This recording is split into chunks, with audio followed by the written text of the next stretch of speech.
এই পৃথিবীতে নারীরা স্বাধীনভাবে বাঁচতে গেলেও কত ভয়ে তাদের চলতে হয়। স্বাধীনভাবে বাঁচতে গেলেও কতগুলো নরপিশাচ তাকে বাঁচতে দেয় না। আসসালামু আলাইকুম। যে যেখান থেকে আমার ভিডিওটা দেখতেছেন, আশা করছি নিশ্চয় অনেক ভালো আছেন। আমি তেমন একটা ভালো নেই, কারণ কিছুদিন যাবৎ হয়তো ইন্ডিয়াতে যে একটা ঘটনা ঘটে গেল, আপনারা নিশ্চয়ই শুনছেন খবরে কিংবা টেলিভিশনে অথবা মোবাইলে। একজন ডাক্তার আপু কতগুলা সমাজের নরপিশাচ লোকদের হাতে ধর্ষণ হয়ে এই পৃথিবী থেকে চলে যেতে হলো সে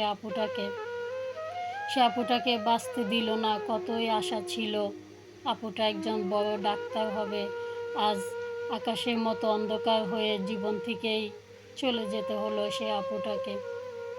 নরপিশাচগুলো সে আপুটাকে বাঁচতে দিল না, তাকে তার স্বপ্নটাও পূরণ করতে দিল না। মা বাবার কত আশা ছিল সে আপুটাকে আরও বড় ডাক্তার বানাবে। প্রতিদিন হাজার হাজার কত রুগীদেরকে সে আপুটা চিকিৎসা করত। ফুলের মতো সুন্দর ছিল সে আপুটার জীবন, অথচ আজ সে আপুটার জীবনটাই চলে গেল।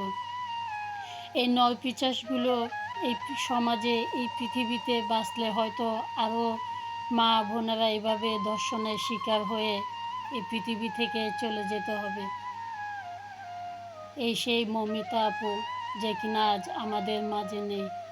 ইন্ডিয়াতে এমন দুর্ঘটনা ঘটাতে হয়তো মন মানসিকতা অনেকেরই ভালো নেই।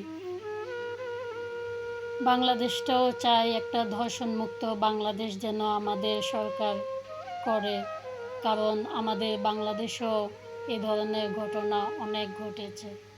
ছোটোকালে যখন টিভি সিনেমাতে দেখতাম, তখন ধর্ষণ কী জিনিস সেটা বুঝতাম না, কিভাবে নির্যাতিত করতো তাও বুঝতাম না, হয়তো শুনতাম, কিন্তু আজ বাস্তবে এগুলোই ঘটতেছে।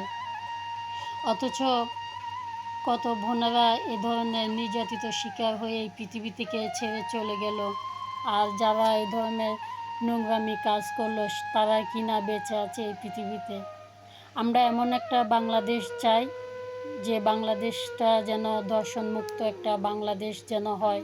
আমার একটাই অনুরোধ, সরকার যে সরকারই আসুক, আর যেন কোনো মা বোন নিরীহ মানুষেরা যেন এইভাবে ধর্ষণের শিকার হতে না হয়। কোনো মানুষ যেন এই পৃথিবী থেকে ছেড়ে চলে যেতে না হয় ধর্ষণের শিকার হয়ে।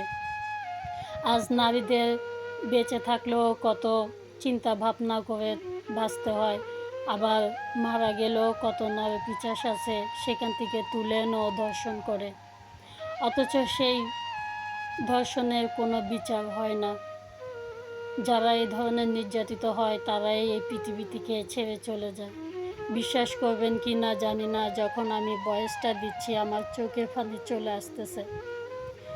আমাদের সমাজে কতগুলো নরপিশাচ আছে, তারা কিনা নিরীহ মা বোনদেরকে এভাবে তুলে নিয়ে গিয়ে এভাবে ধর্ষণের শিকার করে তাকে এই পৃথিবী থেকেই সরিয়ে দেওয়া হয়।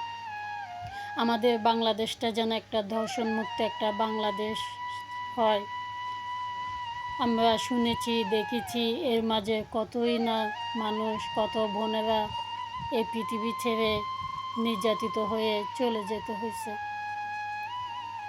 আমার বলার ভাষা নেই, যতটুকু আমি পেরেছি আজকে আমি ভয়েস দিলাম, ভিডিওটাও আমি আর বড় করলাম না। সরকারের কাছে একটাই দাবি, আমাদের বাংলাদেশটা যেন একটা ধর্ষণমুক্ত বাংলাদেশ হোক। যে নির্যাতিত করবে আমাদের মা বোনদেরকে, নিরীহ বোনদেরকে, তাদের যেন বিচার এভাবেই হয়, তাকে যেন ফাঁসিতেই ঝুলিয়ে তার মৃত্যুদণ্ড করা হয়। কারণ আমাদের বাংলাদেশটা এখন স্বাধীন বাংলাদেশ হয়েছে, সেজন্য। আসসালামু আলাইকুম।